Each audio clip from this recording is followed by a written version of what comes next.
오늘은 계시록 22장의 말씀을 함께 살펴보도록 하겠습니다. 예, 드디어 끝이 왔습니다. 예. 자, 이 끝에 결론은 어떤 말씀이 담겨져 있는지 기대되고 기쁜 마음으로 나눠보도록 하겠습니다. 자, 계시록 22장의 말씀은 계시록 21장의 연장선에 있는 말씀이다 라고 할 수 있습니다. 자, 계시록 21장에서는 어떤 내용이 있었습니까? 새하늘, 새 땅, 그리고 거룩한 성 예루살렘에 대한 내용이 담겨 있었죠. 그리고 오늘 할 계시록 22장의 말씀은 위에 제목 적혀 있죠. 제목과 같이 생명나무와 생명수 강에 대한 내용이 담겨져 있습니다. 자, 이 생명나무와 생명수 강은 거룩한 성 새 예루살렘에 있는 것이기 때문에 계시록 22장은 21장의 연장선이라고 할 수가 있겠죠. 자, 이 새하늘과 새 땅에, 이 새하늘과 새 땅은 땅에 이루어지는 세계죠. 예, 이 땅에 새하늘과 새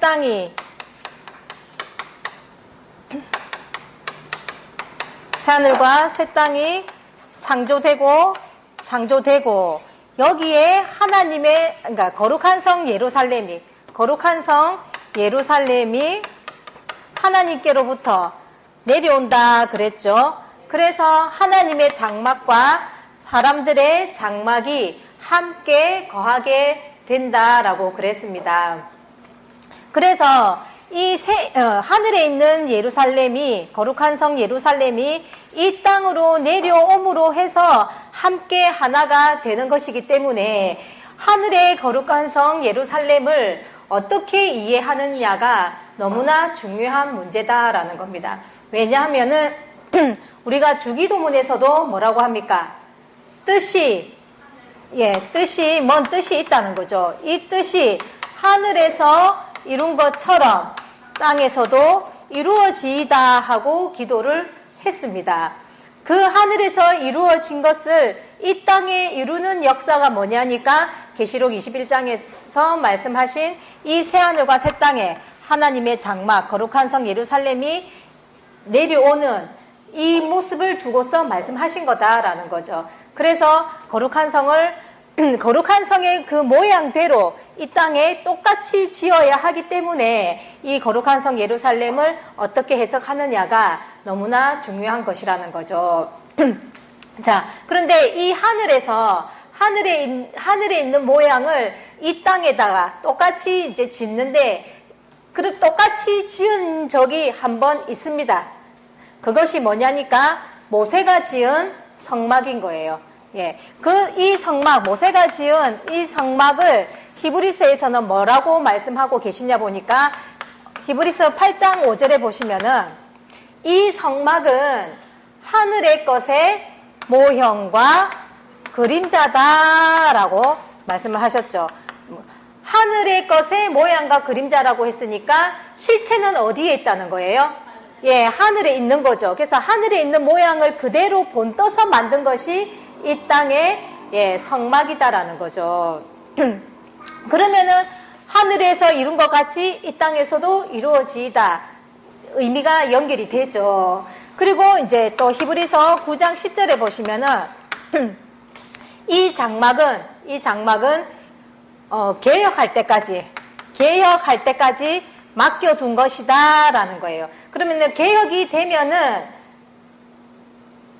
뭔가 실물이 나타난다라는 거죠. 예. 그래서 이 모형과 그림자인 이 성막을 폐하고 이제 성막의 실물을 만들어가는 시대가 재림때이고 계시록 시대라는 거죠. 그래서 우리들에게 이 성막의 비밀을, 지금 성막의 비밀을 우리들에게 지금 알려주고 계시는 거죠. 예, 이렇게 알려주고 계시는 이유는 금방 말씀드렸듯이 지금 모형과 그림자는 이제 폐하고 이제 실질적인 이 실물을 만들어가는 시대가 도래했기 때문에 우리들에게 비밀을 알려주고 계시는 거예요. 그래서 이 계시록의 말씀을 듣는 것이 뭐냐니까 하나님께서는 하나님의 성전을 지어달라고 초대하는 것이고 요청하는 것이라는 겁니다. 그러니까 이 계시록의 말씀을 통해서 우리들 마음에 성령의 감동이 일어나기를 바랍니다. 자, 이제 계시록 22장의 내용을 살펴보도록 하겠습니다. 자, 1절에서 보시면 저가 수정같이 맑은 생명수의 강을 내게 보이니 하나님과 및 어린 양의 보좌로부터 나서 길 가운데로 흐르더라. 강 좌우에 생명나무가 있어 12가지 실과를 맺히고 그 나무 잎사귀들은 만국을 소성하기 위하여 있더라 하십니다. 자,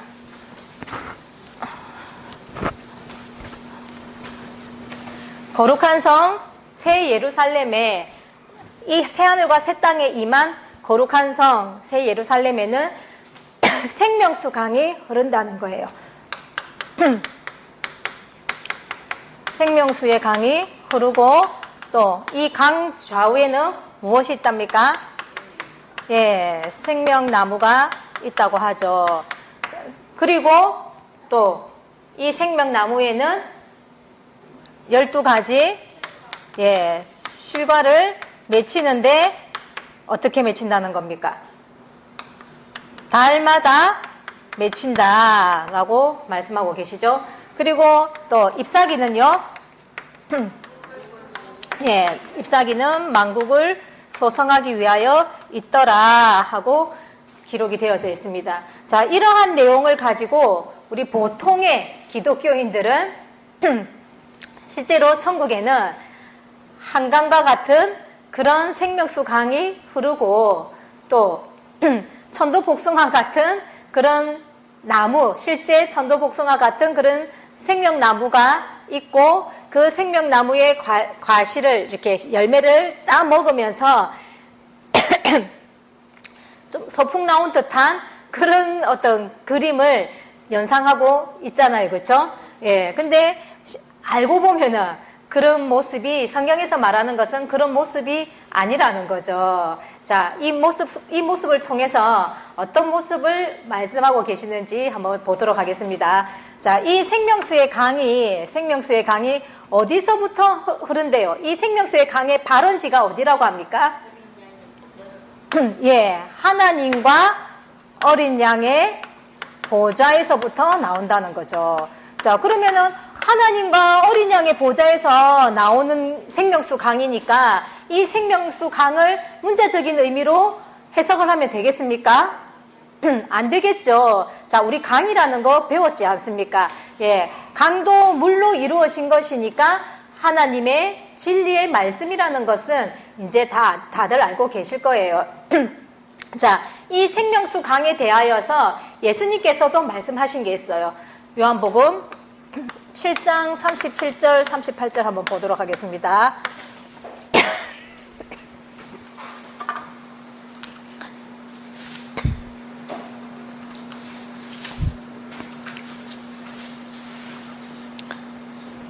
(37절) (38절) 명절 끝날 곧 큰 날에 예수께서 서서 외쳐 가라사대 누구든지 목마르거든 내게로 와서 마시라. 나를 믿는 자는 성경의 이름과 같이 그 배에서 생수의 강이 흘러나리라 하시니. 예. 예수님께서 무엇이라고 외치냐 보니까 목마른 자들은 다 누구에게로 오라는 거예요? 예, 예수님에게로 오라는 거예요. 목마른 자니까 물을 생각하겠죠, 그렇죠? 그러니까 예수님에게로 오면은 예수님께서 무엇을 주신다는 거예요? 물을 주신다라고 하는 게 생명수라고 할 수가 있겠죠. 예. 그리고 예수님을 믿는 자는 무엇을요? 예. 예수님을 믿는 자는 그 배에서 생수의 강이 흘러나오겠다라고 말씀을 하시는 거예요. 그러면 예수님을 믿는 사람한테서 나오는 생수의 강이니까 강이 예수님, 아니, 사람한테서 강이 나올 수는 없으니까 당연히 이 생수의 강도 문자적인 뜻이 아닌 거 아시겠죠? 그럼 무엇이겠습니까? 예, 하나님의 말씀을 두고서 말씀하시는 거죠. 자, 근데 여기에서 예수님께서 언제 이 말씀을 외치느냐가 중요해요. 37절에 보시면 명절 끝날 이래 놨죠. 예, 명절에 외치셨대요. 자, 유대인의 명절 언제일까요? 설날일까요? 추석일까요? 자, 유대인들에게 있어서의 명절은 3대 절기가 있습니다. 뭐냐니까 6월절과 77절과 초막절이 있습니다. 이 절기를 중요시하여서 항상 매년마다 이제 지켜왔습니다. 자, 여기서는 이 명절은 언제적을 말하는 거냐면은 37장 2절에 보시면 유대인의 명절인 초막절이 가까운지라 이랬죠. 예, 그래서 그러니까 이 7장의 내용은 초막절 전후로 해서 이루어지는 내용들이 기록된 거예요. 그래서 초막절이 이제 다가오니까 예수님께서 이제 초막절을 지키기 위해서 예루살렘으로 가셔서 이제 그 초막절 끝날 이 말인 거예요. 예, 명절 끝날 하는 게 초막절 끝날 곧 큰 날에 이르죠. 예, 이 초막절을 두고서 예수님께서는 큰 날이다 이렇게 지금 표현을 하고 계시죠. 예, 무슨 의미인지는 잘 모르겠지만 뭔가 의미적으로는 좀 의미심장한 느낌이 납니까? 예, 이 초막절을 두고서 큰 날에 하시고 이 초막절에 예수님께서 외치시기를 뭐라고 외쳤냐니까 나를 믿는 자는 그 배에서 생수의 강이 흘러나리라 하고 외치셨다는 거예요. 그러니까 우리는 이제 역사적으로만 본다면은 아, 예수님께서 초막절에 이 말씀을 외치셨는가 보다 하고 끝나버릴 거 아니에요. 그죠? 근데 이제 그 밑에 보시면은 39절에 보시면은 이는 그를 믿는 자의 받을 성령을 가리켜서 말씀하시는 거라는 거예요. 그러니까 생수의 강, 예수님을 믿는 자는 생수의 강이 흘러나온다는 이 역사는 지금 당장의 사람들한테 주어진 말씀이 아니라 앞으로 성령을 받게 되면은 이런 생명수 강의 역사가 일어날 것이라는 것을 예수님께서 말씀하신 거죠. 이해가 되시겠습니까? 예. 그렇게 생명수 강이 흐르는 그 생명수 강의 역사가 지금 계시록 22장에 가보니까 어린 양과, 하나님과 어린 양의 보좌로부터 생명수 강이 지금 흘러나오더라 하고는 되어져 있는 거예요. 그러니까 예수님께서 말씀하신 이 내용과 22장의 내용이 뭔가가 이렇게 연결이 되어지는 것이 느껴지십니까? 예. 이것이 그것도 그러니까 초막절에 예수님께서 말씀하신 거라 그랬잖아요. 예. 그러니까 이것은 단지 초막절에 예수님께서 말씀하셨다라는 그런 의미가 아니라 우리가 절기에 대해서도 배우셨잖아요. 예. 이 절기도 앞으로 장차 오는 좋은 일에 그림자로 주신 거라고 했기 때문에 이 초막절에 이루어질 생명수 강의 역사를 예수님께서 미리 말씀을 하셨는데 이 말씀이 지금 보니까 계시록과 이렇게 뭔가의 연관성을 두고 있더라는 것을 지금 우리가 보고 있는 거죠. 예, 이러한 의미들도 묵상하시면서 한번 깊이 보시면 좋겠습니다. 자, 이렇게 생명수의 강에서 하나님의 말씀이 이제 흘러나온다 이 말인 거죠. 그러니까 그리고 그 강 좌우에는 이제 생명나무가 있다 하는데 그러면 생명나무도 당연히 문자적인 나무가 아니겠죠. 예수님께서도 요한복음 15장 1절에 뭐라고 하셨습니까?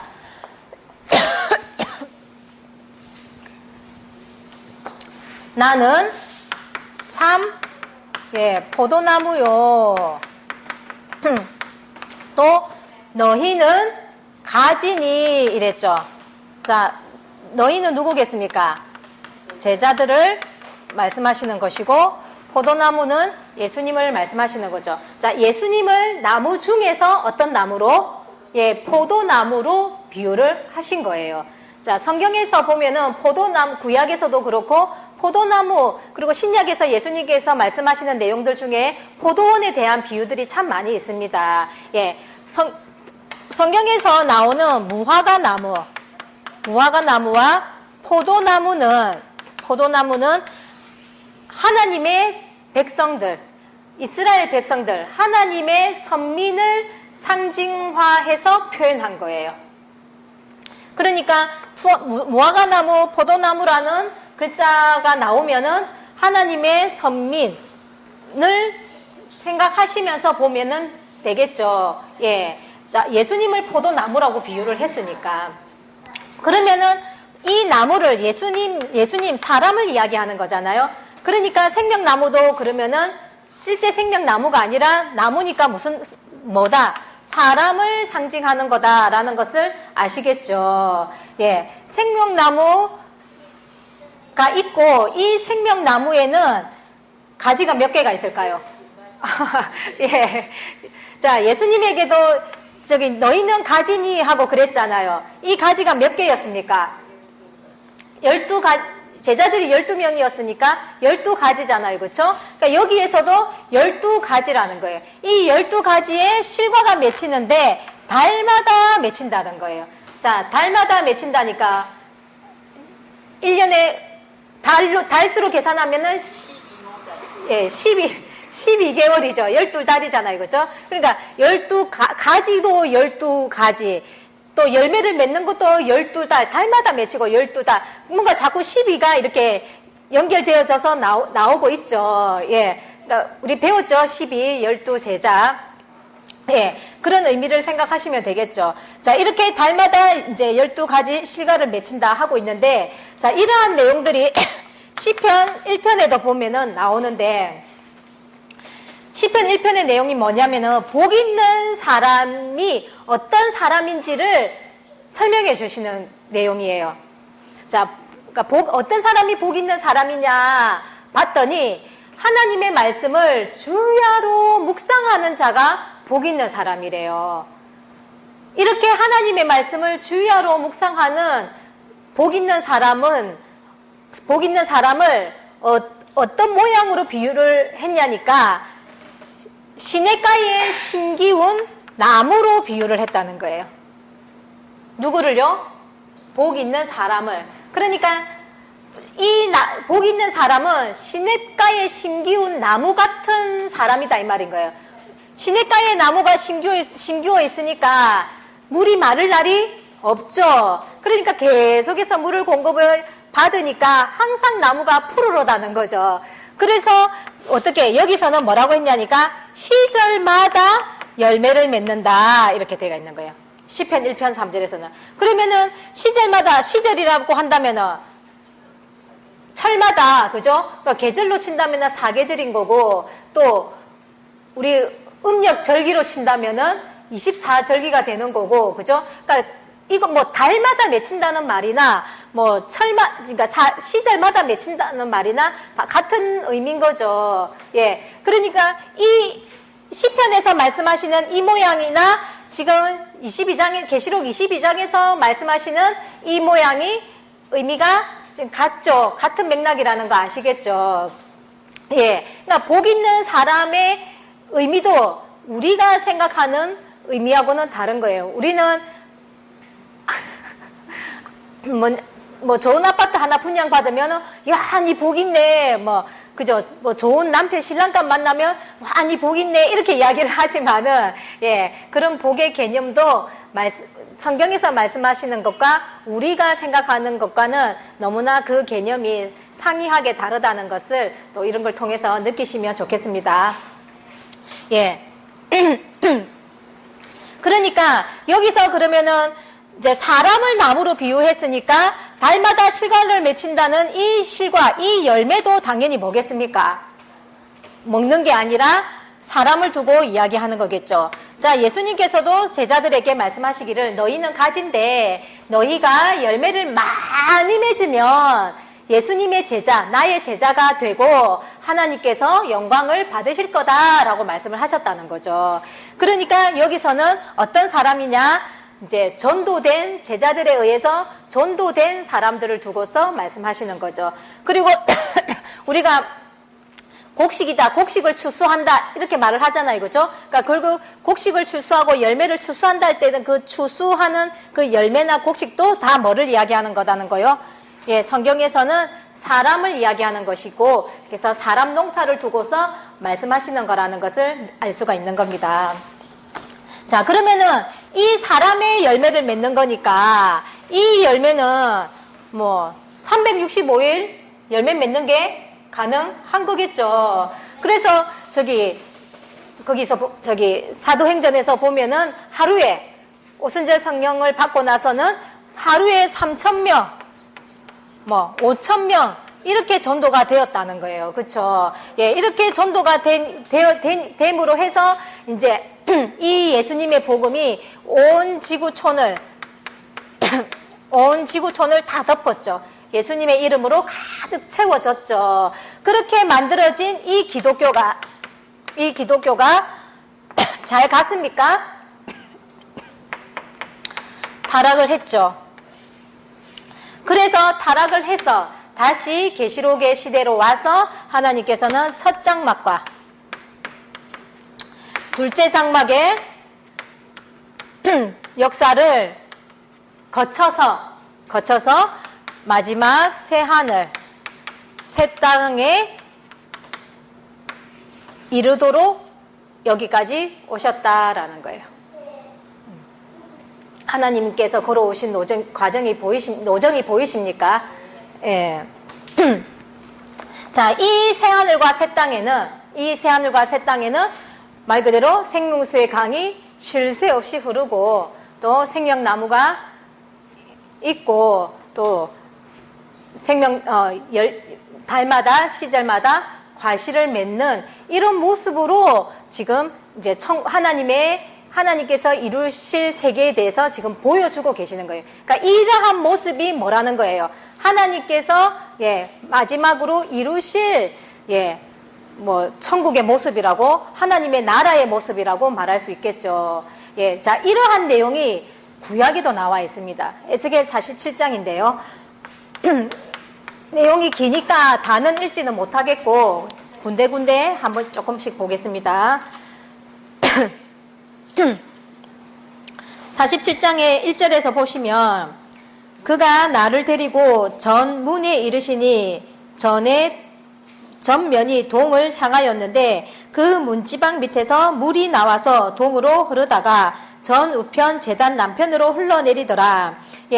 성전 문에서 물이 흘러나온다는 거예요. 물이 흘러나오는데 그 물을 측량을 하니까 3절에서 측량을 하니까 물이 발목에 오르고 또 4절에서 보니까 또 측량을 하니까 무릎에 오르고 또 다시 측량을 하니까 허리에 오르고 또 다시 측량을 하니까 헤엄쳐서 건너지 못할 강으로 물이 많아졌다 하고 말씀하고 계시는 거예요. 그리고 그 밑에 보면은 이 흘러내리는 강, 성전에서 흘러나오는 이 물이 이제 강을 이루은 거죠. 이 강 좌우에는 무엇이 있냐니까 나무가 심이 많다는 거예요. 7절에서 나무가 심이 많아서 이 강이 이제 사해바다로까지 흘러가서, 사해바다는 소금이 많은 바다죠. 그 죽어있는 바다가 다시 살아난다 하는 이야기가 담긴 거예요. 그래서 그 강이, 성전에서 흘러내리는 그 강이 사해바다까지 이르자 바다도 소성함을 받고 그 바다에 사는 물고기들도 살아난다 하는 생명수 강의 역사를 지금 이렇게 에스겔 47장을 통해서도 보여주고 계시는 거예요.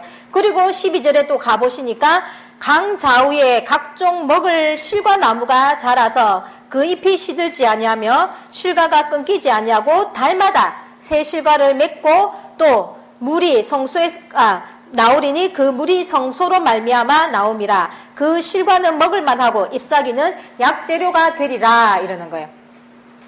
그러니까 지금 계시록 22장의 내용하고 어떻습니까? 똑같은 거 보이십니까? 예, 여기에서는 잎사귀들이 만국을 소성하기 위하여 있더라 이랬는데 개역 개정판에 보시면은요, 이 잎사귀들은 치료하기 위하여 있더라 이랬어요. 그러니까 약재료가 되는 에스겔 47장에 표현하고 같죠. 여기서는 만국 소성이라고 되어 있는데 예, 그러니까 지금 계시록 22장의 이 내용과 에스겔 47장에 읽은 우리가 이 본문은 쌍둥이 본문이라고 할 수 있겠죠. 예, 그러니까 하나님께서 마지막으로 열어가실 그 하나님의 세계가 이런 모양이다라는 것을 구약에서부터 보여주시고 또 계시록을 통해서도 또 최종적으로 보여주셨다는 거죠. 자, 이해됐습니까? 예. 그래, 이렇게 이 거룩한 성에는, 여기가 거룩한 성 안의 모습이다 그랬죠. 예, 이 거룩한 성 안에는 뭐라고 합니까? 3절에서 보니까 다시 저주가 없으며 하나님과 그 어린 양의 보좌가 그 가운데 열리리니 그의 종들이 그를 섬기고 그의 얼굴을 볼 터이요 그의 이름도 저희 이마에 있으리라. 예, 여기에는 다시는 뭐가 없다는 거예요? 예, 저주가 없다는 거예요. 저주. 자, 저주가 없다라고 하면은 또 이제 우리는 일반적으로 우리가 이제 일상생활에서 일어나는 여러 가지 사건, 사고들로 인한 그런 어떤 불행, 이런 거를 생각을 하잖아요. 근데 이제 하나님의 개념은 이제 좀 더 스케일이 크잖아요. 그렇죠? 그러니까 그런 일상생활에서의 불행이 일어나는 불행을 말하는 것이 아니라 온 인류의 구원사적인 의미를 담은 저주다라는 거예요. 온 인류의 구원사적인 의미를 담은 저주인데 그런 저주가 없을 거다 이 말인 거예요. 자, 무슨 말이냐? 아담의 범죄로 말미암아서 온 인류에게 저주가 내려졌죠. 그죠? 예. 그러니까 이 아담의 범죄로 인하여서 온 인류에게 내려진 저주 같은 그런 저주가 없다는 거예요. 자, 이스라엘이 범죄하니까 이스라엘 민족 전체가 다 바벨론에게 포로 생활을 하게 됐죠.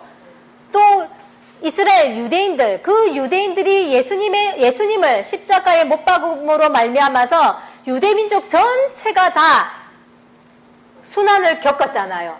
예, 그런 민족적인 저주가 다시는 없을 거다 이란 그 말인 거예요. 그러니까 이 새하늘과 새 땅의 이론들은 하나님 앞에서의 그런 이제 이들과 같은 그런 결정적인 범죄를 저지르지 않을 거기 때문에 하나님께서는 이 하나님의 백성들을 다시는 버릴 일이 없다는 것을 의미하는 거죠.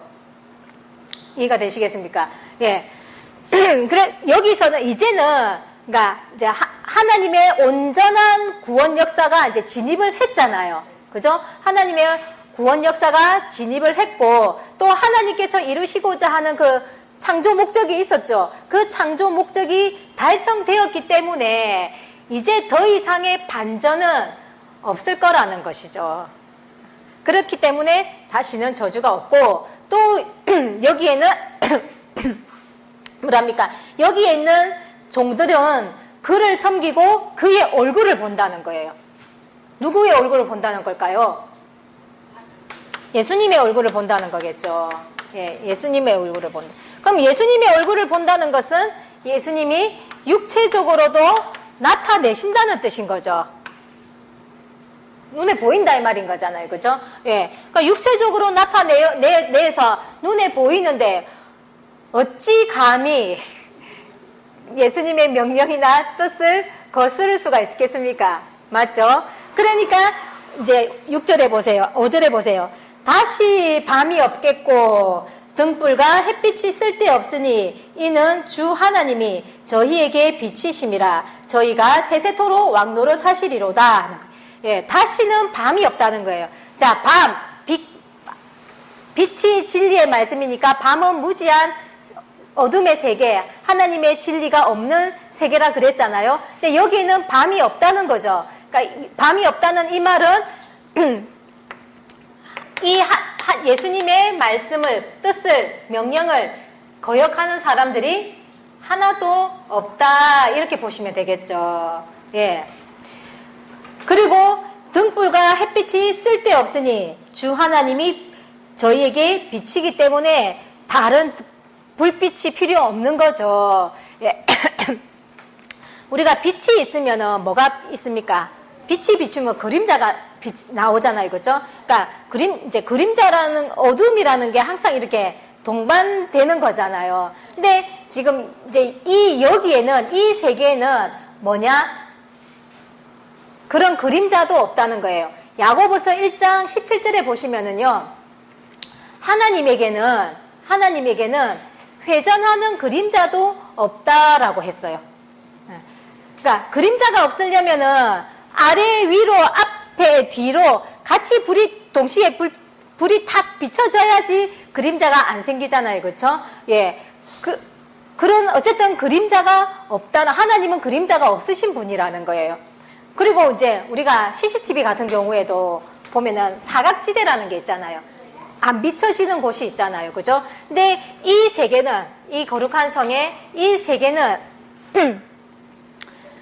그림자도 없는 온전한 빛의 세계라는 거죠. 온전한 빛의 세계고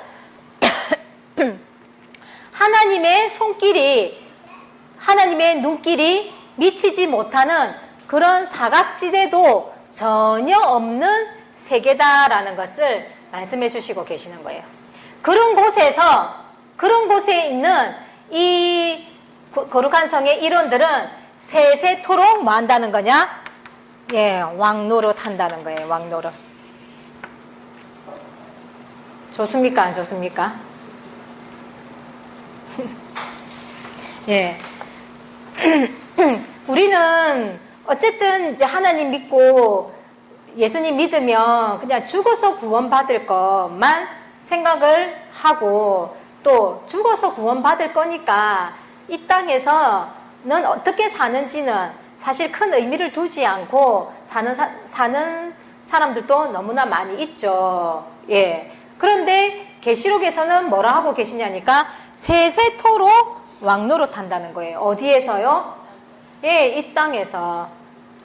그러니까 지금까지 우리가 가르침을 받은 구원의 메시지와 계시록에서 말씀하시는 구원의 메시지가 너무나 다르다는 것도 느끼시겠죠. 예. 자, 이러한 말씀을 지금 우리들에게 주시는 것은 죽어서 천국 갈 것을 바라보라는 것이 아니라 이 땅에서 세세토록 왕노릇하는 그런 역사가 도래할 것이니까 그러한 꿈을 꾸고 이 날을 위해서 하루하루 살아가라고 우리들에게 이 비밀의 말씀을 알려주시고 계시는 거죠. 예, 이것 자체가, 이 말씀을 여러분들한테 들려주는 것 자체가 하나님의 사랑인 거예요.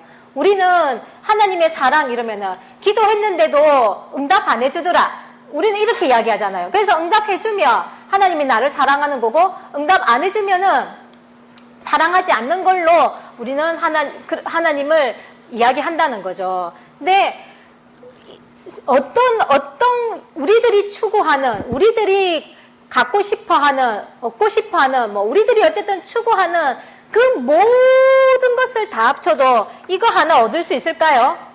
이거 없다는 거죠. 그러니까 하나님은 어떤 누구도 줄 수 없는 것을 우리에게 주시려고 하시는 거니까 이 자체가 우리들을 향한 하나님의 사랑이라는 겁니다. 예. 그런 하나님의 사랑에 대해서도 우리가 또 좀 새롭게 이제 인식하시고, 예, 하나님의 사랑을 느껴가시면 좋겠습니다. 예. 자, 이렇게 해서 이제 계시록이란다. 뭡니까? 예, 거룩한 성에 대한 설명은 이제 매듭이 지어지는 거예요. 그리고 이제 6절 이하로는 이제 계시록을 마무리하는 입장에서 여러 가지 교훈적인 가르침을 주시는 내용이에요. 그러니까 일반 책으로 따진다면은 편집 후기와 같은 그런 내용이다고 보시면 되겠죠. 자, 어떤 교훈을 주시고 계시는지 살펴보도록 합시다. 자, 6절. 또 그가 내게 말하기를 이 말은 신실하고 참된지라 주 곧 선지자들의 영의 하나님이 그의 종들에게 결코 속히 될 일을 보이시려고 그의 천사를 보내셨도다. 보라, 내가 속히 오리니 이 책의 예언의 말씀을 지키는 자가 복이 있으리라 하더라. 자, 이 말씀 어디서 많이 본 듯 합니까? 계시록 1장 1절에서 나온 말씀이죠. 예, 계시록 1장 1절에서 말씀하셨는데 또 한번 강조를 하고 있는 겁니다. 자, 여기에서 이 말은 신실하고 참되다 하고 말씀하시죠. 예, 이 말. 자, 계시록의 말씀이겠죠. 이 계시록의 말씀은 신실하고 참되다, 참말이다 이 말인 거죠. 참말이다. 자, 세상에도 많은 말들이 있잖아요. 그죠? 거짓말이 있고 뭐가 있습니까? 참말도 있죠. 세상에서도 거짓말이 있고 참말이 있습니다. 네. 우리가 세상에서 참말이라고 하고 사실이라고 하는 그 말이 무조건 다 중요합니까? 그러니까 오늘 삼계탕 먹었어. 이 뭐예요? 참말이고 사실이잖아요. 근데 중요한 말입니까? 중요하진 않잖아요. 그죠? 예. 그러니까 참말이라고 하고 사실이라고 해서 모든 말들이 중요한 것은 아니라는 거죠. 그리고 또 참말을 한다고 해서, 옳은 말을 한다고 해서 그 옳은 말이 모든 사람들한테 다 유익되고 꼭 그렇지는 않죠. 때로는 그 말이 사람들에게 이렇게 피해를 주기도 하고 그렇잖아요. 그죠? 예. 그러니까 세상 말은 그렇다라는 거예요. 그런데 이 계시록의 말씀은 어떻다느냐? 신실하고 참되다라는 거죠. 중요하다는 거죠. 이 계시록의 계시록의 말씀은 참말이라는 거죠. 거짓이 아닌 사실이고 참말인데 이 참말은 그리고 너무 뭔가 중요한 말이다 하고 말씀해 주시는 거죠. 그러니까 왜 이 계시록의 말씀이 참말이겠습니까? 왜 중요하겠습니까? 예, 계시록의 말씀은 그냥 우리 개인들에게 주시는 말씀이 아니잖아요. 그죠? 물론 내 개인이 이제 가지면 축복된 말씀이기는 하지만은 이 계시록의 말씀을 주는 그 대상은 온 인류를 향한 말씀이잖아요. 그러니까 온 인류의 구원 문제가 달린 말이라는 거죠. 그러니까 중요합니까? 안 중요합니까? 중요하고 또 그 말이 사실이고 참말이라는 것이 중요한 거죠. 그러니까 온 인류의 구원 문제가 달린 말인데 그 말이 거짓이라고 해보세요. 온 인류를 다 낭떠러지로 밀어뜨리는 것밖에는 안 되는 거잖아요. 예. 그리고 또 이 하나님의 뜻과 계획이 담긴 그런 역사적인 말씀이기 때문에 이 말은 너무나 중요하고 또 참말이라는 이것 자체가 너무나 중요하다라는 거죠. 그래서 이 말이 너무 중요하고 이 말은 사실이고 진리고 믿어야 되는 말이야 하고 이렇게 알려주시는 거예요. 그러면서 아까 이제 이 계시록의 말씀은 결코 속히 될 일이다 하시는 거죠. 예, 계시록 1장 1절에서는 반드시 속히 될 일이다 이렇게 했잖아요. 예, 여기에서는 결코 속히 될 일이다라고 했을 때 이제 이 속히가 중요하다 그랬죠. 실컷 어렵게 이 계시록의 말씀을 배웠는데 이 계시록의 말씀이 몇백 년 뒤에 이루어진다. 이래 보세요. 김 빠지죠. 그죠? 자, 여기서 속히라는 것은 어쨌든 빨리 이루어진다 이 말이잖아요. 자, 그러면 이 속히 이루어지는 이 속히가 뭐 좀 대충이라도 어느 정도의 속히냐 하고 궁금하실 거 아니에요. 그죠? 예, 그런 힌트를 주신 게 뭐냐니까 마태복음 24장에 있어요. 예, 마태복음 24장에 보시면은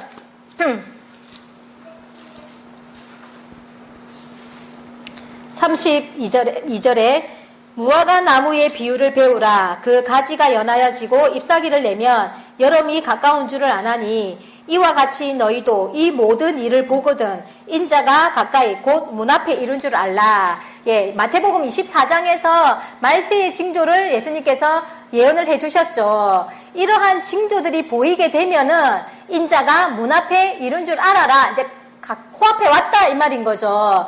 예, 이렇게 문 앞에 오면은 34절에 보니까 내가 진실로 너희에게 말하노니 이 세대가 지나기 전에 이 일이 다 이루리라 하시는 거예요.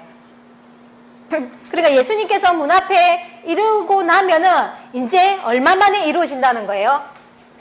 한 세대 안에 이 예언의 말씀들이 다 이루어진다는 거죠. 그러면은 한 세대 하면은 뭐 대충 몇 년 잡을까요? 한 3, 40년 정도 잡으면 되겠습니까? 예. 이런 정도의 오차인 거예요. 그러면은 속히라고 말할 수가 있겠죠. 예. 이렇게 예수님께서는 해답들을 다 주시고 계시는 거예요.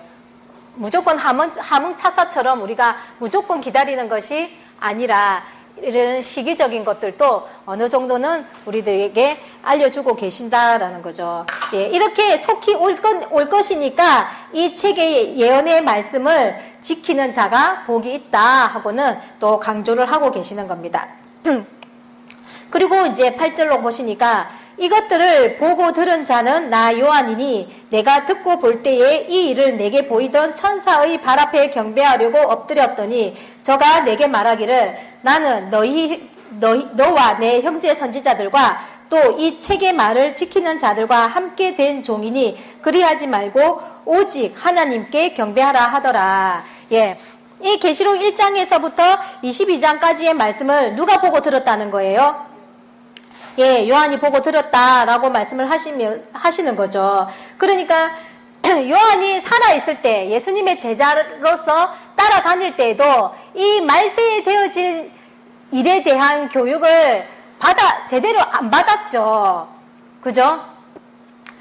오죽하면은 예수님이 승천하시는 그날에도 이스라엘의 회복이 이때니까 하고 물었는데 예수님께서 너희의 알 바 아니다 하고는 단칼에 잘라버렸죠. 그러니까 그런 말세에 대해서 전혀 그러니까 상세한 가르침을 받지 못한 이제 상황에서 지금 이 사도 요한이 나이가 들어서 이제 진짜 기운도 없고 기력도 없는 그때에 지금 천사가 이 사도 요한을 데리고 다니면서 이 마지막 때에 되어질 일을 다 보여주고 알려주시니까 이 사도 요한이 얼마나 환감하고 감사하겠습니까?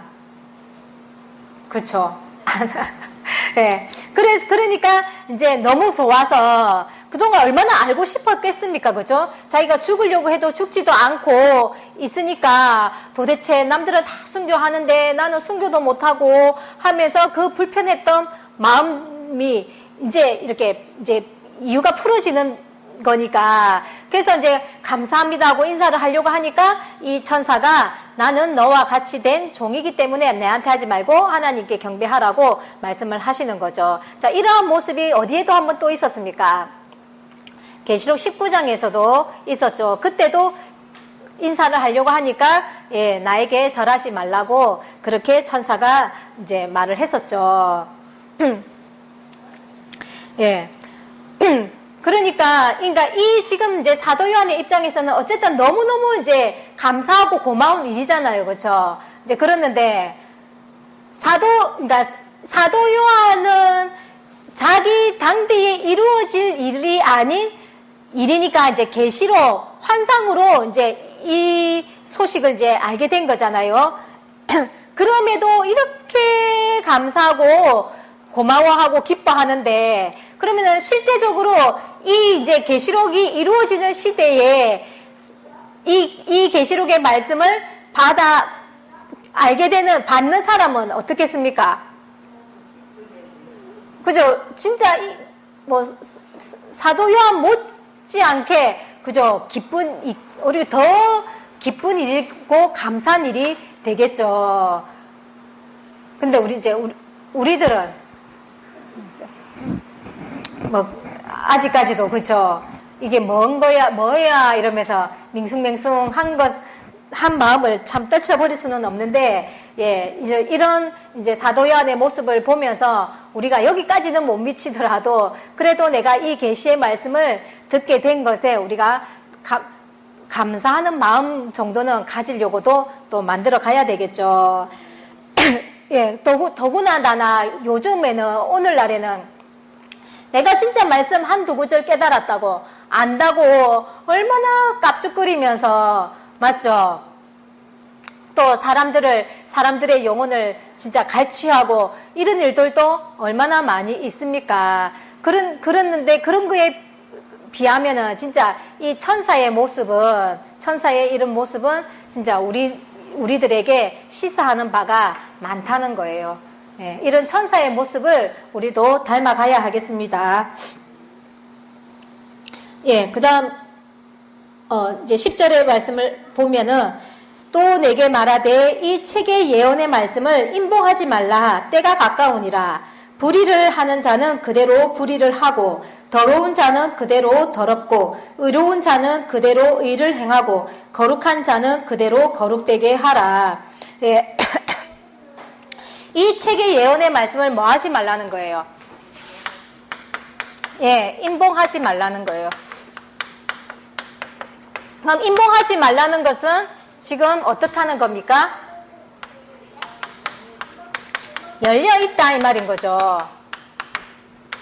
맞죠? 열려있으니까 임봉하지 말라고 하는 거죠. 예레미야라든지 다니엘서에도 보면은 하나님께서 이상을 보여주시고는 뭐라 하느냐? 이것을 마지막 때까지 봉함하라 이랬단 말이에요. 예레미야나 이제 선지서에는 보면은 봉함하라, 알려고 하지 마라 했는데, 지금 계시록 22장에서는 봉함하라는 것이 아니라, 예, 인봉하지 말아라 하고 말씀을 하시는 거죠. 그러니까 이거는 뭘 말하는 겁니까? 이 하나님의 말씀은 뭐 당연히 이제 한글로 번역이 되어져 있으니까 한글만 읽을 줄 아는 사람이라면 누구나 읽을 수 있죠. 그죠? 읽을 수 있지만은 이 성경책은 읽는다고 해서 그 내용의 뜻이나 의미가 깨달아지는 것은 아니라는 거예요. 왜? 하나님께서 봉함할 때가 있고 열실 때가 있기 때문에 내가 무조건 읽는다고 해서 이 뜻을 깨달아지는 것은 아니다라는 거예요. 그러니까 하나님께서 봉함하라고 하는데 내가 이거 깨달았노라 하면 될까요? 안 될까요? 안 되는 거죠. 또 열려있는데 임봉하지 말라고 하는데 열려있다고 하는데 또 나는 이 말씀은 함부로 보면 안 돼요 이러면서 안 알려주면 됩니까? 안 됩니까? 예, 그것도 안 되는 거다라는 거예요. 자, 이 계시록은 계시록 5장에서 7인으로 봉해져 있었죠. 그죠? 7인으로 봉해져 있었다는 거예요. 봉해져 있었는데 이것을 이제 계시록 6장에서부터 인을 땜으로 해서 완전히 인이 떼지고 나서 어디 가서 계시록 10장에서 완전히 이 책이 열려지게 되었죠. 이 열려진 이 말씀은 뭐 하지 말라? 예, 임봉하지 말아라 하고는 말씀하시는 거예요. 그러니까 이 말을 또 다르게 표현을 한다면은 이 계시록의 말씀을 지금 우리가 듣고 배웠잖아요. 그죠? 그러니까 이 계시록의 말씀을 듣고 배웠는데 이것을 입 닫고 안전하면 안 된다 이 말인 거예요. 그러니까 입 닫고 있지 말고 뭐 해라?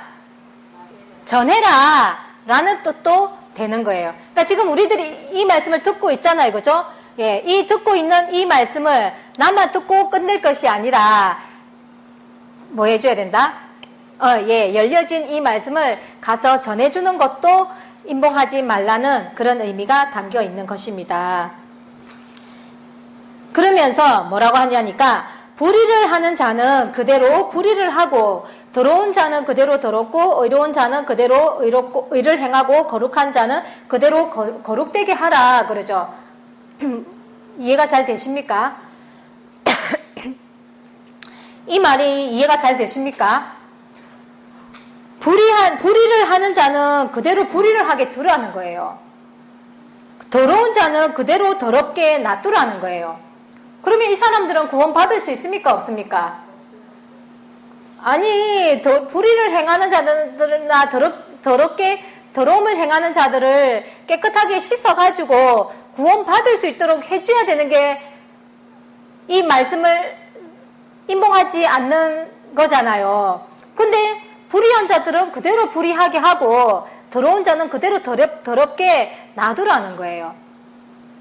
무슨 이런 애매모호한 말씀이 있습니까? 예. 자, 우리가 이제 전도를 하잖아요. 네, 이 하나님의 복음을 받는 것은 사람의 어떤 노력으로 좌우가 되는 것이 아니죠. 그죠? 오직 하나님의 뜻에 달려 있는 거잖아요.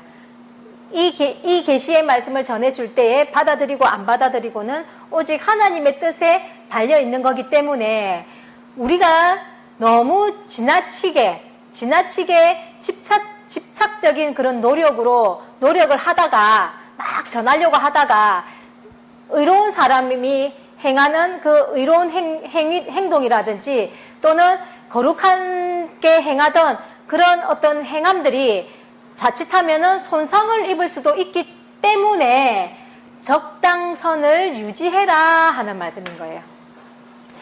예수님께서도 마태복음 10장 14절에 제자들을 전도하러 보내면서 뭐랬습니까? 누구든지 너희를 영접하지 않고 너희의 말을 듣지 않으면 발에 있는 먼지를 털어버려라 이렇게 말씀하셨잖아요. 그런 의미로 보시면 되는 거죠. 어떤 전도사가 세리와 창기가 먼저 천국 간다고 하니까 이 말을 문자적으로 받아들여가지고는 창녀촌 앞에 가가지고 열심히 전도하는 거예요. 외치는 거예요. 그러니까 이런 것은 진짜 무식한 노력인 거죠. 맞죠? 그러니까 무식한 열심은 오히려 하나님께 누를 끼치게 되고 또 자기에게는 그릇된 옹고집을 낳게 되는 그런 결과가 주어진다는 거예요. 그러니까 열심을 하되 무식하게 열심을 하면은 안 되는 거예요. 그래서 잠언서에도 모든 것은 때가 있다 그랬잖아요. 그죠? 그러니까 모든 것에는 다 때가 있기 때문에 때를 분별해가지고 사람에게든지 또는 시대적인 것이든지 이런 때를 분별을 하고 정한 때가 있음을 생각하고 우리가 좀 지혜를 발휘할 줄 알아야 된다는 그런 가르침을 주시는 말씀인 거예요. 여호수아도 가나안 땅을 점령을 할 때 오직 믿음으로 돌진 이렇게 한 것이 아니라 전략과 전술을 잘 활용을 해서 땅을 점령을 했었잖아요. 그죠? 그러니까 우리도 이 말씀을 이제 얼마나 불타오릅니까? 막 전하고 싶잖아요. 그러니까 이 전하고 싶은 이 마음을 무조건 싸지르면 안 되고 그 사람의 어떤 계시록에 대한 인식이 어느 정도 되어 있는지 또는 신앙 상태는 어떻는지 이런 것들을 이렇게 판단하고 분별을 해서 거기에 맞게끔 이렇게 또 이제 이루어져야 된다는 거죠. 그래서 이제 그런 식으로 꾸준하게 이제 그런 준비를 해 가다 보면은 하나님이 우리하고 함께 하실 거니까 언젠가는 최후의 승리를 우리들에게 안겨주시겠죠. 그렇게 이제 하나님께서 선을 행하되 낙담하지 말고 그렇게 해 나가다 보면은 하나님께서 갚아 주실 줄 믿습니다. 예, 그런 우리들에게 또 주시는 말씀이 뭐냐니까, 보라, 내가 속히 오리니 내가 줄 상이 내게 있어 각 사람에게 그의 일한 대로 갚아 주리라. 예, 그러니까 그렇게 하다 보면, 열심히 꾸준히 계획적으로 이렇게 하다 보면은 이제 그 한 것에 대한 보상은 하나님께서 이렇게 상으로 주신다고 우리들에게 말씀해 주시는 거죠. 보라, 내가 속히 오리니 내가 줄 상, 아니, 나는 13절에 나는 알파와 오메가요, 처음과 나중이요, 시작과 끝이라. 예. 우리가 어쨌든 이렇게 열심히 하다 보면은 진짜 그 하나님께서, 그러니까 구약의 처음부터 오늘에 이르기까지 하나님께서 모든 역사를 이끌어 오셨잖아요. 그죠? 그러니까 그렇게 이끌어 오신 그 하나님이 오늘 우리들에게 또 이렇게 상을 주실 것이라는 그런 믿음을 말씀해 주시는 거예요. 자, 그리고 그렇게 참 일을 이제 내가 하나님이 일을 해야 되겠어 하고 이제 일을 하다 보면 우리가 일을 잘합니까? 잘 못하잖아요. 그렇죠? 그러니까 이제 실수를 하기도 하고 막 그럴 거 아니에요. 그런 우리들에게 이제 주시는 말씀이 14절에 두루마기를 빠는 자들은 복이 있으니 이는 저희가 생명나무에 나아가며 문들을 통하여 성에 들어갈 권세를 얻으려 함이로다 하시는 거예요. 예. 전도는 영적 전쟁이죠.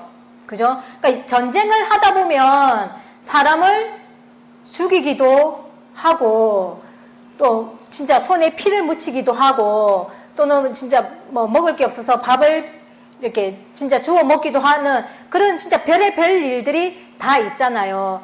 그런 의미를 영적인 의미로도 우리가 이제 적용을 시켜서 본다면은 우리가 전도를 하고 하나님의 일을 하다가 보면은 본의 아니게 죄를 짓기도 하고 또 상처를 주기도 하고 상처를 받기도 하잖아요. 그죠? 그렇기 때문에 뭐 해라는 거예요? 두루마기를 빠는 일을 게을리 하지 말라고 하시는 거예요. 그러니까 예수님께서도 그 베드로의 발을 씻기려고 할 때 예수님께서 베드로가 뭐라 했습니까? 목욕시켜 주세요 그랬잖아요. 그러니까 예수님이 목욕은 할 필요 없고 발만 씻으면 된다라고 하신 그 의미인 거예요. 예. 그러니까 우리가 어쨌든 간에 우리도 그러니까 우리는 잘하려고 하는 게 뭐 이렇게 진짜 죄를 짓기도 하고 여러 가지 안 좋은 일들이 이제 우리의 어떤 성품이나 인격에 의해서 많이 일어나잖아요. 그죠? 그러니까 그런 소소하게 짓는 죄들에 대해서는 날마다 완전히 거룩한 성에 들어갈 때까지는 뭐 해야 된다는 거? 씻어 가야 되는 그 노력을 게을리 하면 안 된다는 것을 우리에게 알려주시는 거예요. 이해되시겠죠? 예, 이 씻어가는 노력을 열심히 해야 됩니다. 그리고 이제 15절에 보세요. 개들과 술객들과 행음자들과 살인자들과 우상숭배자들과 및 거짓말을 좋아하며 지어내는 자마다 성 밖에 있으리라. 예, 그러니까 성 밖도 있는 거예요. 그렇죠? 근데 이제 뭐 술객들, 행음자들, 살인자들 뭐 이런 것들은 알겠는데 이 성 밖에 못 보던 존재가 있어요. 누구예요? 누가 보입니까? 개들이 성 밖에 있다는 거예요. 개들이. 예. 뭔 개가 그래 잘못을 저질러가지고 이 거룩한 성에 못 들어가고 성 밖에 있을까요? 자, 개라는 것은 개가 하는 일이 뭡니까? 집을 지키죠. 그리고 양떼들을 지키는 일을 했잖아요. 그러니까 이 의미를 그대로 보시면 되는 거예요. 그러니까 집을 지킨다 할 때 이 집을 하나님의 집으로 보고 또 이 양떼들을 성도들로 본다면은 하나님의 집을 지키고 성도들을 지키는 개니까 이 개는 누가 되겠습니까? 예, 목자들이 되겠죠. 그래서 실제적인 개가 문자적인 개가 아니라 예, 목자들을 두고서 하는데 이 목자들이 어디 있다는 겁니까? 천국 거룩한 성에 있어야 되는데 성 밖에 있다는 거예요. 그죠? 우리는 목사님 이러면은 진짜 하나님의 종 받들듯이 받들잖아요. 예, 그런 목자들이 성 밖에 있다는 거예요. 자, 이 개에 대해서 하나님께서 뭐라 하고 계시는지 한 구절만 보겠습니다. 이사야 56장.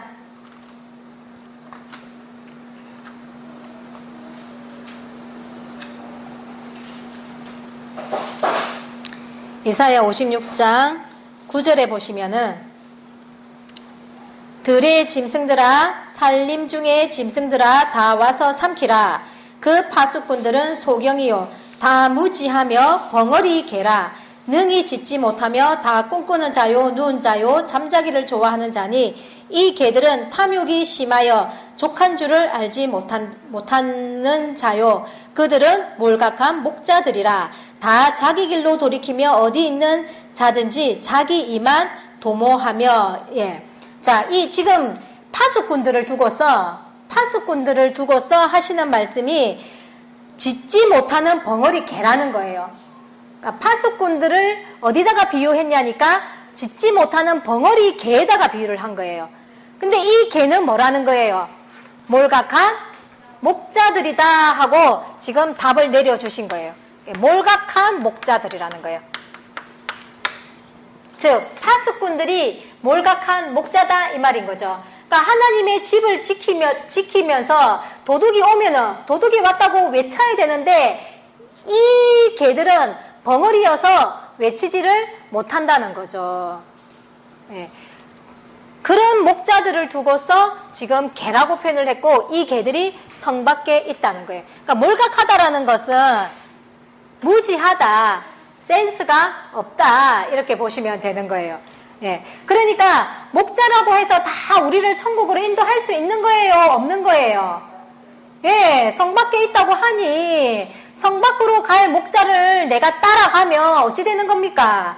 나도 같이 예, 성 밖으로 가는 거잖아요. 그래서 소경이 소경을 인도하면 둘 다 구덩이에 빠진다라고 말씀하신 거죠. 예. 자, 그러니까 목자를 잘 분별을 해야 되는 거예요. 무조건 목자라고 따라갈 것이 아니라 나를 진짜 이 천국으로 인도할 목자인지 나를 성 밖으로 데려갈 목자인지를 분별을 하셔야 되는 거예요. 자, 그 분별할 방법이 뭐냐니까 16절에 보세요. 나 예수는 교회들을 위하여 내 사자를 보내어 이것들을 너희에게 증거하게 하였노라. 나는 다윗의 뿌리요 자손이니 곧 광명한 새벽별이라 하시더라. 예, 예수님께서 교회들을 위하여 사자를 보낸다는 거예요. 사자를 보내어서는 뭐 하게 하느냐니까 이 계시록의 말씀을 증거하게 한다는 거예요. 그러니까 이 계시록의 말씀을 알려주는 사자를 하나 보낸다는 거죠. 이 사자를 보낸다는 거죠. 자, 그러면은 계시록의 말씀을 알려준다는 것은 지금 인봉하지 말라는 말에 해당되는 거죠. 맞죠? 예. 그러면 계시록의 말씀을 이렇게 알려줘야 되는데 이 계시록의 말씀을 알려주지 못하는 목자라면은 벙어리라고 할 수 있습니까? 없습니까? 이해되시겠죠? 예. 성도들은 몰라도 돼요. 배우면 되는 거니까. 근데 목자가 이 계시록의 말씀이 열려진 때가 되었는데도 이 계시록에 대해서 묵묵부답 말하지 못하면은 그러한 목자들을 두고서 몰각한 목자다, 개다라고 비유를 하신 거예요. 그래서 계시록 시대 때는 목자들은 많죠. 목사님들은 많잖아요. 수도 없이 많은데 그 수많은 목사님들을 딱 두 분류로 나눌 수가 있는 거예요. 어떤 목사님과 어떤 목사? 계시록의 말씀을 전해주는 목자와 예, 계시록의 말씀을 전하지 못하는 목자. 이렇게 두 분류로 나눠지는 거예요. 그러니까 계시록의 말씀을 전하지 못하는 목자라면은 우리를 거룩한 성으로 인도하겠습니까? 못하겠습니까? 못하겠죠. 그러니까 분별하기 쉬워요. 이 목사님이 계시록을 설명하나 안 하나 그것만 보면은 분별이 되는 건 거예요. 감별하기 쉽죠? 예. 이렇게까지 분별을 할 수 있도록 세세하게 우리 지금 하나님께서 알려주고 계시는 거예요. 요한일서 4장에 보시면은 영들을 다 믿지 말라는 거예요. 영들을 다 믿지 말라. 이 영들이 하나님께 속하였는지를 시험하라, 알아보라는 거예요. 그러면은 영이 하나님께 안 속할 수도 있다는 거죠. 그럼 하나님께 안 속해 있는 영은 누구한테 속해 있겠습니까? 예, 사단 마귀한테 속해 있는 영이 되겠죠. 그러면은 여기 이 개는 성 밖에 있는 이 개한테 함께 하는 영은 하나님께 속한 영이겠습니까? 사단 마귀에게 속한 영이겠습니까? 사단 마귀에게 속한 영이겠죠. 근데 이 영이 눈에 보여요, 안 보여요? 안 보이지요. 그래서 분별할 수 있는 방법을 우리에게 주신 게 뭐냐니까 하나님께 속한 영은 하나님의 말을 한다는 거예요. 하나님의 말을 하고 이 사단 마귀에게 속한 영은 세상에 속한 거기 때문에 세상 말을 한다는 거예요. 세상 말을 한다는 거예요. 그러니까 목자가 설교하는 내용을 딱 들어보고 하나님의 말씀을 하는지 맨날 TV 본 이야기하고 하면서 세상 이야기를 하는지를 보면은 그 영이 어디 속했는지를 분별할 수 있고, 또한 이 말씀을 던졌을 때 성도들에게 던졌을 때 이 성도들이 하나님의 말씀을 즐거이 여기고 따르면은 이 성도는 참 성도가 되는 거고, 세상 가르침의 그런 설교에 내가 재미를 느끼고 따라가는 사람은 그 사람은 세상에 속한 성도가 되는 거예요. 그러니까 이 사람이 참 우리는 또 뭐 기도 많이 하고 그죠, 헌금 많이 하고 이러면은 훌륭하신 성도님이에요 이렇게 한단 말이에요. 그죠? 근데 그런 것으로 판별되는 게 아니라 이 하나님의 말씀, 이 계시록의 말씀을 탁 던져보면요 세상에 속한 성도인지 진짜 말씀을 중요시 여기는 참 성도인지가 분별이 되는 거예요. 그래서 절대로 겉으로 나타내는 모습 가지고는 그 알맹이를, 그 속을 알 수가 없다는 겁니다. 자, 이렇게 이제 마지막 우리들에게 알려주셨으니까 이러한 잣대로 우리가 뭐를 해야 되느냐? 영을 분별하고 하나님께 속한 영을 따라서 그 가르침에 따라서 가야지만이 우리가 거룩한 성에 참여하는 자가 되겠죠. 자, 이렇게 마지막 시대가 되면은요 성령의 역사도 강력하게 일어나는 거예요. 강력하게 일어나는데 그 강력하게 일어나는 성령의 역사가 과연 뭘로 나타날까요? 병 고치는 걸로 나타날까요? 예, 어떻게 나타나는지를 보여주는 게 그 다음 말씀인 17절 말씀인 거예요. 성령과 신부가 말씀하시기를 오라 하시는도다. 듣는 자도 오라 할 것이요 목마른 자도 올 것이요 또 원하는 자는 값없이 생명수를 받으라 하시더라. 예, 마지막 때에 일어나는 성령의 역사는 반드시 신부와 함께 말씀을 증거한다는 거예요. 그러니까 성령과 신부가 말씀하시기를 그러고 있죠. 예. 이렇게 성령과 신부가 증거하는 이 말씀을 18절에서 19절에서 하나라도 더하면은 재앙을 더하고 하나라도 빼버리면 거룩한 성의 참여함을 빼버리겠다고 엄중히 경고하고 계시는 거예요. 이것 또한 우리에게는 중요한 잣대가 되는 겁니다. 자, 그러면은 여기서 말하는 신부는 누구겠습니까? 19장의 어린 양의 아내가 신부겠죠. 예, 그 어린 양의 아내가 누구였습니까? 계시록 12장의 남자아이겠죠. 예. 그러니까 이렇게 정확하게 성령과 신부가 이 계시의 말씀을, 계시록의 말씀을 증거해 주실 거다는 거죠. 주실 거다는 거죠. 이것이 마지막에 일어나는 성령의 역사인 거예요. 그러니까 성령의 역사는 오직 말씀으로 일어나는 거지, 뭐 병 고치는 걸로 뭐 나타나는 역사가 아닌 거예요. 자, 이렇게 신부가 있는데, 참 신부가 있는데, 용화 증인 같은, 아니, 안상홍 같은 경우 뭐라 했습니까?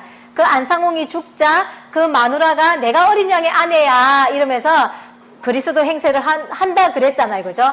그러니까 그런 유사한 집단들이 너무나 많죠. 다 자기가 어린 양의 아내라고 한다는 거죠. 그러니까 진짜 어린 양의 아내가 딱 보면 어떻겠습니까? 이 가짜들이 좀 더 자기가 어린 양의 아내라고 하고 있으니 진짜 어린 양의 아내는 할 말이 없는 거죠. 그죠? 예. 어쨌든 세상이 그렇게 흘러가고 있지만 그래도 이것도 하나의 적그리스도, 말세가 되면 적그리스도가 많이 나와서 미혹을 할 거라고 했기 때문에 감수해야 된다 했습니까? 안 해야 된다 했습니까? 예, 감수를 하고 우리가 이 참 신부를 찾아서 성령과 신부가 증거해 주시는 이 말씀을 따라야 된다는 겁니다. 이 말씀을 찾아야 된다는 겁니다. 예, 이렇게 말씀을 해주고 계시는 거죠. 그리고 이제 마지막 20절에 이것들을 증거하시니가 가라사대 내가 진실로 속히 오리라 하시거늘 아멘. 주 예수여 오시옵소서. 주 예수의 은혜가 모든 자들에게 있을지어다. 아멘. 예. 자, 이것들을 증거하신 이가 누굽니까? 누구입니까? 예수님이죠. 계시록 1장 1절에서 예수 그리스도의 계시라 그랬잖아요. 그러니까 예수님께서 이것들을 1장에서 22장까지의 말씀을 다 증거해 주신 거예요. 그 예수님께서 하시는 말씀이 내가 진실로 속히 오리라 하니까 사도 아멘 주 예수여 오시옵소서 하고 화답을 하는 거죠. 자, 예수님께서 얼마나 이 날을 기다렸을까요? 하늘에서. 내가 속히 오리라 이라는데, 예수님께서는 내가 속히 오리라 이라는데, 듣는 우리는 예수님 조금만 더 있다가요. 네. 자, 이상가족 상봉 같은 것도 보면 막 60년 이상을 생이별해서 살았잖아요. 그죠? 그런 상황에서 만나게 되니까 얼마나 그 만남이 기다려지고 떨리고 가슴 설레고 그렇겠습니까? 내가 이상가족을 만남을 가지기 위해서 내가 신청을 하잖아요. 그죠? 그 신청하는 그 순간 또 떨리고 그 신청이 내가 이렇게 걸려야 되잖아요. 합격해야 되잖아요. 그죠? 그렇게 또 될 때까지 얼마나 조마조마하면서 기다리겠습니까? 그러니까 해가지고 막상 이제 진짜 만나게 되면은 진짜 무슨 말부터 하겠습니까? 정말 30분 이상을 그죠? 그냥 울기만 울고 이렇게 하는 모습을 보는데 우리는 예수님을 몇천 년 만에 만나는 겁니까? 2000년 만에 만나는 겁니까? 6000년 만에 만나는 겁니까? 예. 그럼에도 불구하고 우리가 이상가족 상봉하는 그런 어떤 설레이는 만남의 반도 우리가 마음을 못 가지는 게 또 우리의 모습인 거죠. 그죠? 예. 그러니까 어떤 사람이 내가 속히 오리라 할 때 진짜 아멘 주 예수의 오시옵소서 할까요? 이 예수님이 진짜 오시기를 기다리면서 날마다 진짜 발을 씻으면서 세마포를 빨면서 예, 그렇게 하루하루 살아간 그런 사람들이 이 예수님을 기다리겠죠. 그런 사람들이 예수님이 오겠다 할 때에 반갑게, 그죠? 예, 설레이면서 맞이하겠죠. 네, 딴 살림 차리고 있는 여자는요. 남편 오는 소식이 반갑지가 않죠. 부담스럽고 안 왔으면 좋겠죠. 예. 그래서 이 마지막, 이제 진짜 이 마지막 예수님이 속히 오시는 이 시점에서 과연 우리의 마음은 어떠한 마음인지, 비록 지금은 주 예수여 오시옵소서라고는 안 될지언정 이 시간 이후부터라도 그러한 마음을 만들어 가서 정말 이 어린 양의 혼인잔치에 참여하여 영원히 하나님과 함께 살아갈 수 있는 행복을 누리시는 저와 여러분들이 되어지기를 예수님의 이름으로 축원드립니다.